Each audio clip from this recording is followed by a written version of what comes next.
Hello YouTube, today I'm coming at you with the combo video for DDDs that has been requested by quite a few people since I posted my deck list for top 32 at YCS Hartford with the deck. So I'm going to show you some of the basic combo lines today and hopefully explain how to play the deck, because I know a lot of people were asking me for this combo video and telling me things like, hey, I want to play the deck and it seems overwhelmingly complicated. So I'm hoping I can help people understand the deck with this video. With that, let's get into the first combo. It's going to be the one card Kepler combo, which ends on High, Wave, Caesar, and Deuce Machine X. So to start, you're going to normal summon Kepler, activate the effect, getting Gate to your hand, activate Gate, Gate effect, that gets Griffin to your hand. Activate Griffin in your hand to special summon itself. Link summon those off. Make Gilgamesh. Activate Gilgamesh effect. Placing Rage and Cerberus in your scale. It's very important that these are the two that you put in your scale here.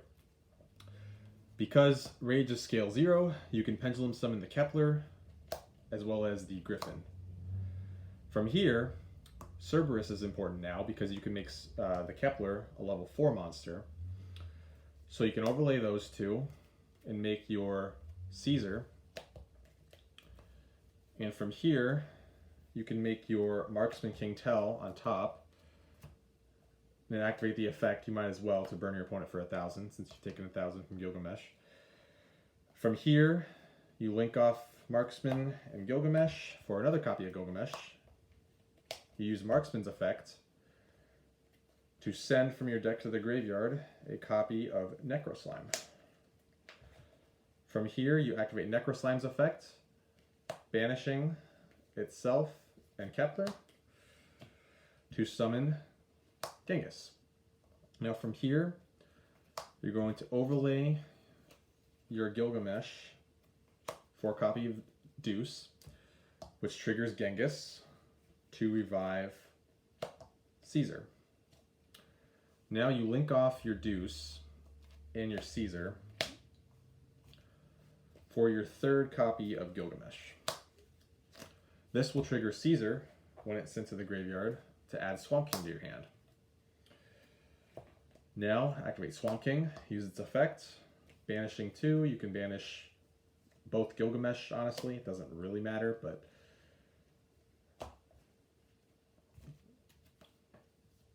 and then summon your second Genghis, now overlaying those for Caesar, and overlaying the last Gilgamesh for your second copy of Divisor Machinex. And that is the one card Kepler combo, which ends on, this is about, at most, it could be 8 interruptions, I believe, since you have Deuce with 2 contracts. You send and take one of their monsters, detach, take one of their monsters, send, take one of their monsters. Oh, it's 4. So 4 interruptions with Deuce and 2 with Wave High King. If it's a deck like Sword Soul that activates a lot of effects on field, like Moyi or Taya, Deuce is really strong against those. And then against most of the meta right now, Wave High King is not once returned, so you have 2 materials to negate any card or effect that includes an effect that special summons. So all the Therion cards, Branded Fusion, the Sword Soul cards, Long Yuan, the Tenyi effects in the hand to summon themselves, you can negate those. So it's just a lot of utility when you have this end board. And this is just with 1 card. This gives you 4 other cards to play. Even if you open up 4 hand traps and then Kepler, you can make this board and then have 4 hand traps, and then you're probably winning. So that's the 1 card combo with Kepler. So next, I'm going to showcase a few 2 card combos.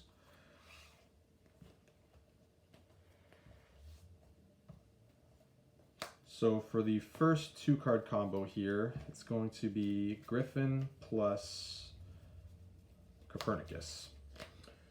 Now this is the 2 card combo that gives you the highest ceiling with the deck with just 2 cards, and it gives you the most amount of interruptions in doing so. So to start this one, you're going to normal the Copernicus, activate effect, sending Necro Slime to grave. Activate Griffin in hand, special itself. Link both of them off, making Gilgamesh, activating Gilgamesh effect, to place from your deck Ragnarok and Orthros in your scales. Next, you're going to Pendulum Summon both Copernicus and Griffin. Overlay for Caesar, and then Marksman King Tell again. Activate Marksman effect. Detach to burn for 1,000. Might as well do it every single time. Next, you're going to use Orthros effect. This is why the Orthros comes into play in the scale. It's very important. Orthros effect to destroy both itself and King Tell. From here, you're going to use King Tell's effect. That'll send Patent License from your deck to the graveyard. This is why Patent License is important. It's required for this combo. Patent License effect now, since it's sent to the graveyard, you can add Orthros from your extra deck to your hand. Next, you're going to activate Necro Slime, banishing itself and the Copernicus to summon out Genghis. From here, this will trigger your Ragnarok in the scale. Since you summon Genghis, Ragnarok will go ahead and target Griffin in the graveyard to summon it back. On that summon, 3 effects activate here. So you would activate Genghis as Chainlink 1 to target Caesar. You would activate Griffin as Chainlink 2 to search for any DD card from your deck to your hand, and Chainlink 3, Orthros. Since Ragnarok burns you for 1,000 damage, you take effect damage. Orthros' effect in hand says when you take damage, you can summon itself. So Chain would resolve, Orthros would summon, Griffin would search for Headhunt, and Genghis resolves summoning Caesar. From here, you can then link off your Caesar and your Gilgamesh for a second copy of Gilgamesh. Caesar effect now activates to search Swamp King. Now you activate the Swamp King, banishing Caesar and Gilgamesh.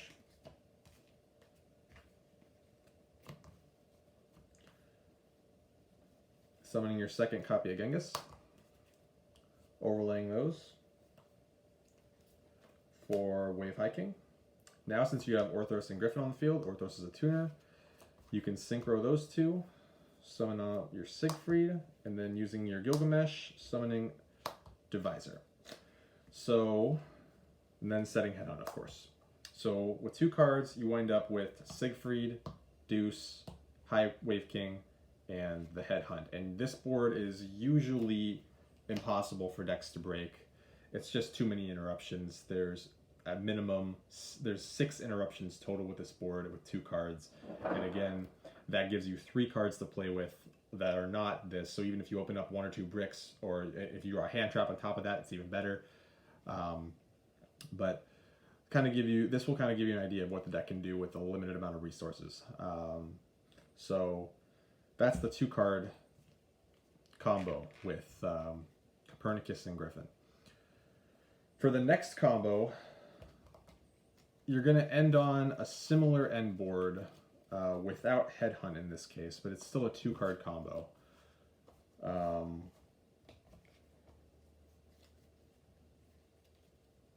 So for the next combo, it's going to require that you open up with Kepler and Swirl Slime, just these 2.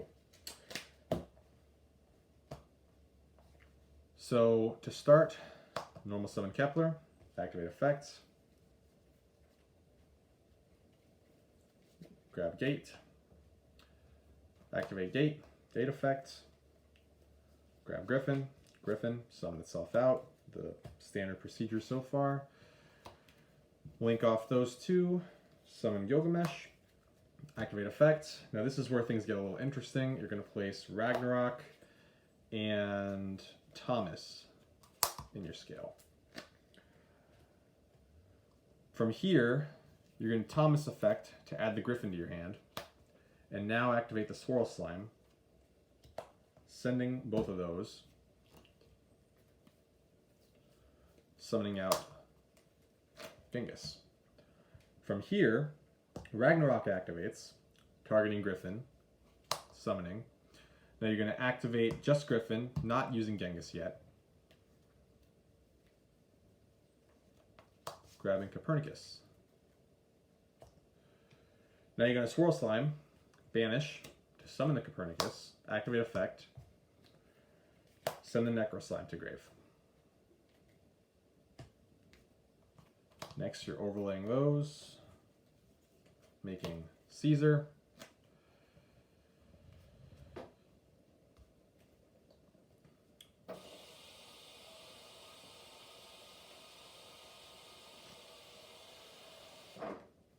Now, with this, you can link off those for another copy of Gilgamesh. Caesar will now trigger.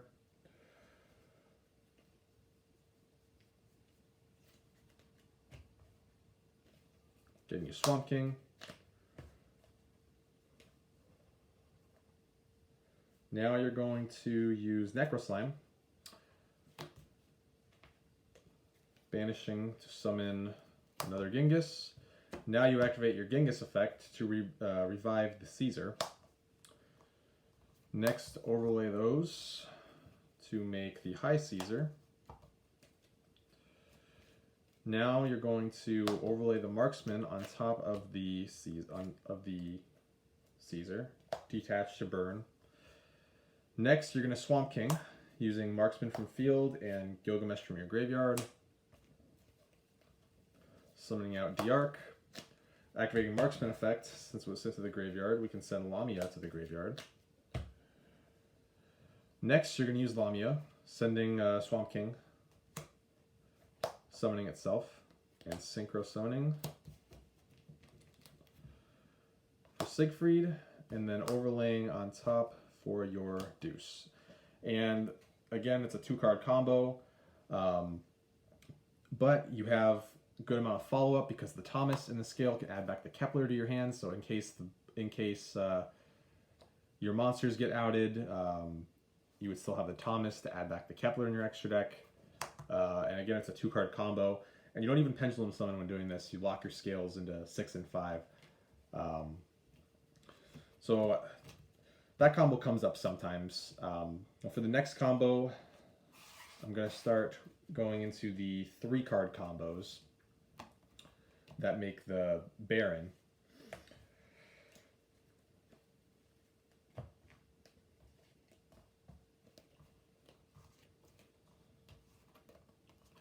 So for this particular 3-card combo, you need Kepler, Swirl Slime, and Griffin. And this is the best version of the combo because you get to end with both Baron and Headhunt, and usually you don't get to. The combo works if this isn't Kepler, if it's any other DD monster, you can still make the same board minus Headhunt in hand. But when you add Kepler, when you have Kepler instead of any random DD, then it becomes a lot better because you can get Headhunt as well. So we're going to start off this one with the Swirl Slime, using it in Griffin to make Genghis. You're then going to Swirl Slime, banishing to bring out Kepler from your hand, trigger both Genghis and Kepler, bring back Griffin and Kepler to grab Gate. Griffin now activates, grabbing the Headhunt. You're then going to activate Gate. Gate effect is going to grab you Orthros from your deck to your hand. Now, since you have it normal summoned, you normal out the Orthros, and then you make the Baron with the Orthros and the Genghis on the 5th summon, so it plays around Nibiru as well.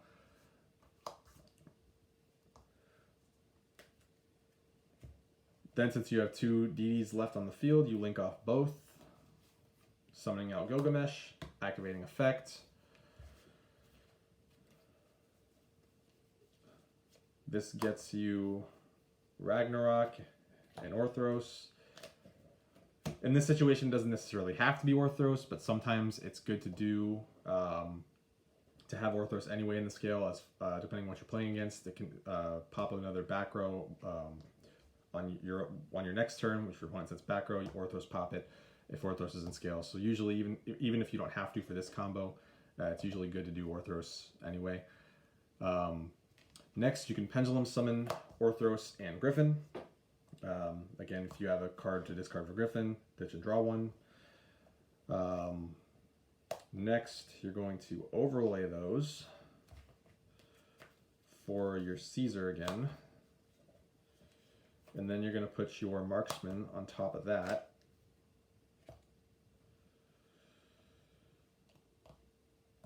Now you're going to activate Baron's effect to pop your own Marksman here. Well, first you should activate Marksman's effect, but then once you do that,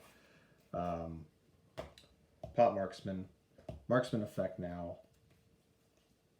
Sending Necro Slime.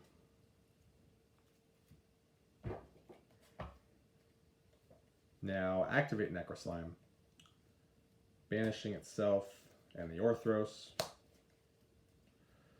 Summoning out Genghis, which triggers your Ragnarok now since you haven't used that, and that will revive the other Genghis. Next, overlay your Genghis for Wave Hiking, and then overlay your Gilgamesh for Deuce Machine X, set your Headhunt, and that's your ending board. One of the better boards the deck can make. Depending on the hand, it is sometimes possible to end with Siegfried if you have enough other engine pieces, but it's generally pretty difficult to do that. But this is the main board you always want to go for if you open up that 3-card combo line, because Baron gives you the ability to negate anything, and when the deck ends on just DD monsters, you are vulnerable to some monster effects in the hand or graveyard. You have no way of negating those unless they summon something with the Caesar. So this is the end board that I would go for in most of my games, and it winds up being more than good enough, because even if they have a Forbidden Droplet to negate your board of all 3 of these, you can just Headhunt and take whatever monster they summon, and then usually they'll have like 1 card left to play with maybe, and usually that's not enough to push through everything, because then they still have to deal with your follow-up with Gate and your Scales, and then they have to clear all these monsters from the board. So that's the general 3-card combo. And again, if you open up with any other DD monster instead of Kepler, you don't end on Headhunt, you just have the 3 monsters on the board, but it's the same theory. It's a similar combo line. So that was my combo video for DDDs. I'm hoping that I was able to explain some things, and if there's anything else that you would like clarification with the deck, please let me know and I'll definitely respond. Maybe make a follow-up video if anybody else wants me to explain a little bit more with the deck. But those are just a few basic combos, and I know this video is already getting pretty long, so I'm going to stop it here. But again, thank you all for watching, and I really appreciate all the support that I've received from everybody online. It's been an amazing experience to have gone to this event and to done so well with the deck, and then to see that so many people were so interested in my list and how I played it. So that's a brief overview of everything, and that's going to be it. Thank you for watching.